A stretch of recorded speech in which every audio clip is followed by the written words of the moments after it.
உங்களுக்கு ஆர்டிகல் 200ல என்ன சொல்லியிருக்கு? ஒன்று ஏத்துங்க, இல்ல திருப்பி அனுப்புங்க, இல்ல அதை குடியரசுத் தலைவர் அனுப்புங்க. இந்த 3 ஆப்ஷன் தான் இருக்கு. நாலாவதா உங்களுக்கு வேற வழி இல்லைன்னு இன்னைக்கும் சொல்லிட்டாங்க. தயவு செஞ்சு நீங்க படிச்சுட்டு வந்து பேசணும். அதுக்கு அடுத்தது சகோதரர் மறுக்கலையே. இல்ல நீங்க படிச்சுட்டு வந்து பேசுறீங்க. அதனால மறுக்கலையே.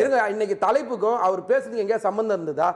அலோ பண்ணீங்கல்ல. நான் சம்மதத்தோட தானே பேசுறேன், சப்ஜெக்டுக்குள்ள தானே பேசுறேன். ஆளுநர் எங்க பிரச்சனை ஆரம்பிச்சது, எங்க இருந்து எங்க வந்திருக்கு நீங்க தயவு செஞ்சு புரிஞ்சுக்கணும்.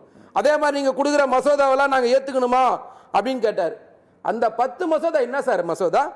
சென்னை பல்கலைக்கழக சட்ட திருத்த மசோதா, தமிழ்நாடு டாக்டர் அம்பேத்கர் சட்ட பல்கலைக்கழக திருத்த மசோதா, தமிழ்நாடு டாக்டர் எம்ஜிஆர் மருத்துவ பல்கலைக்கழக சட்ட திருத்த மசோதா, தமிழ்நாடு வேளாண் பல்கலைக்கழக திருத்த சட்ட மசோதா, தமிழ்நாடு அன்னை தெரேசா மகளிர் பல்கலைக்கழக திருத்த மசோதா, தமிழ்நாடு மீன்வள பல்கலைக்கழக திருத்த சட்ட மசோதா, தமிழ்நாடு பல்கலைக்கழக திருத்த சட்ட மசோதா, தமிழ்நாடு கால்நடை மருத்துவ பல்கலைக்கழக திருத்த மசோதா, அண்ணா பல்கலைக்கழக திருத்த சட்ட மசோதா, தமிழ்நாட்டில் புதிதாக சித்த மருத்துவ பல்கலைக்கழகம் அமைப்பதற்கான சட்ட மசோதா.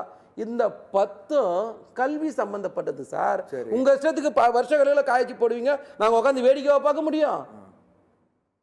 எந்த மசோதாவை கிடப்புல போடுறீங்க, எந்த மசோதாவை வெளியில போறீங்கன்றது முதல்ல உங்களுக்கு தெரியணும்ல. நீங்க படிச்சவர் தானே, உங்களுக்கு RSS அஜெண்டா இருக்கு, உங்களுக்கு சனாதன புத்தி இருக்கு அப்படின்னு சொன்னா நீங்க கல்வி எங்களுக்கு கொடுக்க கூடாதுன்றதுக்காக கல்வி சம்பந்தப்பட்ட மசோதாவை நீங்க நிறுத்தி வைப்பீங்களா? இதுதான் இந்த 10 மசோதா.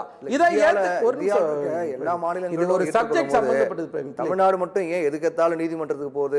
இது நான் முதல்ல ஒவ்வொன்றா அவர் பேசுறது எல்லாத்துக்கும் நான் பதில் சொல்றேன். ஒரு 3 நிமிஷம் டைம் கொடுங்க. இந்த கல்வி சம்பந்தப்பட்ட மசோதாவை நீங்க நிறுத்தி வைக்கிறதுக்கு உங்களுக்கு யார் அதிகாரம் கொடுத்தா?